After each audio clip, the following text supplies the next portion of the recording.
कर्ण पिशाचिनी विद्या के बारे में आपने सुना होगा और बहुत अच्छी तरह जाना भी होगा। ये एक तंत्र विद्या है और आज के युग में जो भी तांत्रिक बनना चाहता है या जो भी सिद्धि पाना चाहता है वो इसके पीछे पागल है।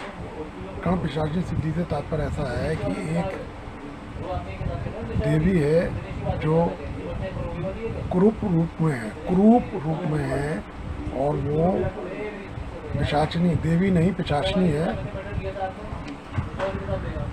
देवी नहीं पिशाचिनी है।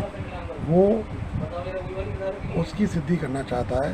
उसकी सिद्धि करने से ये लाभ होता है कि जब है ना कर्ण पिशाचिनी सिद्ध हो जाती है तो वो व्यक्ति किसी भी तरह का कोई भी सवाल पूछता है भविष्य के संबंध में तो वो उसके कान में आके बता देती है। इस संबंध में बड़ी बड़ी भ्रांतियाँ हैं। लोग बहुत कोशिश करते हैं, उसके मंत्र भी हैं कि इसका मंत्र सिद्ध कर लो तो फिर है ना ये कर्ण पिशाचिनी सिद्ध हो जाती है। मेरा तो यही मानना है कि पहले तो उसे सिद्ध करना ही नहीं चाहिए, लेकिन लोगों की जिज्ञासा बनी रहती है और वो सोचते हैं कि नहीं हमें करनी है।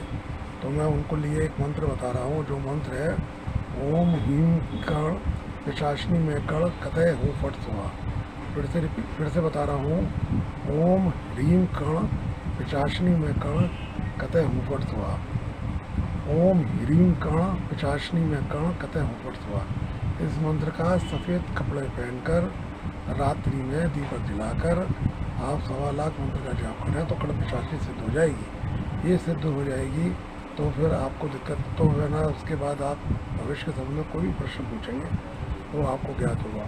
लेकिन इसमें ये परेशानी भी है क्योंकि ये पिशाचिनी है। ये अगर आपने इसे सिद्ध कर लिया ये आपका साथ तो देगी, लेकिन कभी कभी ये आपको धोखा भी दे सकती है और आपको परेशान भी कर सकती है, आपकी जान भी ले सकती है। इस संबंध में आपको तैयार रहना पड़ेगा, अपने आप को तैयार करना पड़ेगा।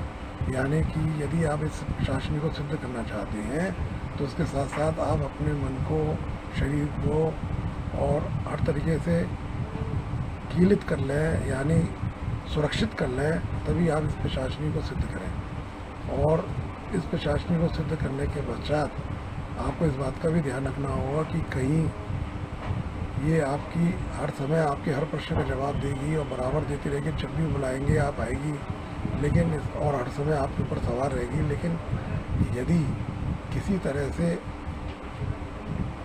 ये आपके काबू से बाहर निकल गई तो ये फिर आपको बहुत परेशान करेगी और आपकी जान भी ले सकती है। इन सब बातों का ध्यान रखें। मैंने सिर्फ एक जानकारी की दृष्टि से आपको बताया कि कर्ण पिशाचिनी सिद्धि क्या होती है और इस संबंध में मैं यही कहूँगा आपसे कि आपकी मर्जी है, करें या न करें, लेकिन मैं ये ज़रूर कहूँगा आपसे इसे करना ठीक नहीं है। और यदि आप अपने प्रभु की, इष्ट की या माँ भगवती के साथ जो हम चाहते हैं वो हमें क्यों नहीं मिलता। हमेशा यही होता है कि हाँ सभी लोग अपने प्रभु से धन दौलत, सुख शांति, ज़्यादातर भौतिक वस्तुओं की मांग करते हैं, जैसे धन दौलत, कोठी, बंगला, गाड़ी आदि, यही सभी चीज़ों के लिए कि मेरी नौकरी में तरक्की हो जाए, मेरे को ना मेरा बॉस मुझसे प्रसन्न रहे, ये सभी तरह की बातें करते हैं और इसी तरह की प्रार्थना प्रभु से करते हैं। तो ये क्यों नहीं हो पाता है, ये हमारी प्रार्थना क्यों नहीं स्वीकार की जाती प्रभु के द्वारा। हकीकत ये है कि आजकल हम सभी लोग भौतिक आवश्यकताओं के पीछे पड़े हुए हैं। हमें ये नहीं ध्यान रहता कि इन भौतिक आवश्यकताओं के पीछे हम अपने मन की शांति और चैन खो बैठे हैं और हमें इन बातों की चिंता नहीं रहती। हमें इसी बात की चिंता रहती है कि हमारे पड़ोसी के पास गाड़ी है, हमारे पास नहीं है, हमारे पड़ोसी के पास है ना बड़ा फ्रिज है, हमारे पास नहीं है। और इसीलिए हम प्रभु से कामना करते रहते हैं और है ना बार बार मांगते रहते हैं। ये सब चीज़ें भौतिक हैं और भौतिक से प्रभु का इसका कोई संबंध नहीं है। प्रभु आपको सुख शांति और आपको आपके परिवार के लिए समृद्धि और इन सब चीज़ों की वो पूर्ति कर सकता है। हालांकि भौतिक समस्याओं का भी कुछ हद तक समाधान कर सकता है और वो प्रभु करता भी है। यानी कि सबसे बड़ी बात हमेशा ये रहती है कि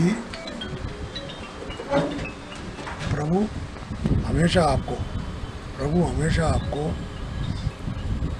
कभी भी ऐसा नहीं होता कि आपके और आपके परिवार को 2 रोटी की समस्या हो।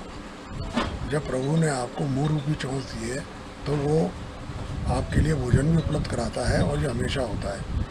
कभी भी ऐसा नहीं हुआ कि आप कभी भूखा सोए या कोई भूखा सोया। प्रभु हमेशा उसकी मदद करते हैं। जब आप प्रभु से प्रार्थना करते हैं, प्रभु हमेशा इस बात का ध्यान रखते हैं और हमेशा रखते रहेंगे। ऐसा कभी नहीं होता कि आपका कार्य पूरा ना हो, ये आप समझ लें। लेकिन यदि आप चाहें कि मेरे पास बंगला हो, गाड़ी हो, ये और उसके लिए आप ये भी समझें कि जब आप कर्म करेंगे तभी तो सब मिलेगा। कर्म आप करना नहीं चाहते, मेहनत आप करना नहीं चाहते, सब काम आप एक ही सोचते हैं कि प्रभु ही करें, प्रभु ही मुझे गाड़ी दिलवा दें, प्रभु ही मुझे सब दिलवा दें, और है ना, आप मेहनत कुछ नहीं करना चाहते हैं और किसी तरह का आप प्रयास नहीं करना चाहते। अरे भाई, जब आप है ना कुछ करना ही नहीं चाहते तो प्रभु कैसे मदद कर देंगे आपकी? भगवती माँ आपकी कैसे मदद कर देगी? यदि आपके लिए खाना उपलब्ध करा देगी तो खाना आपको खाना तो अपने हाथ से ही पड़ेगा ना, या वो भी भगवती माँ ही आपको आके खिलाएगी? ये बातें आपको सोचना बहुत ज़रूरी है, समझना बहुत ज़रूरी है। आपकी भक्ति सफल है, आपकी भक्ति में लगन है, आपकी भक्ति में करुणा है, दया है माँ से मांगने की, तो माँ आपकी आवश्यकताएं जरूर पूरी करेगी। लेकिन भौतिक आवश्यकताओं को पूरी करने में समय लगता है, इस बात का अवश्य ध्यान रखें। यदि आपकी भक्ति सच्ची है तो ये आवश्यकताएं भी पूरी होंगी, लेकिन इसमें समय लगेगा। इस बात का विशेष ध्यान रखें और तभी आपकी कामना पूरी हो पाएगी।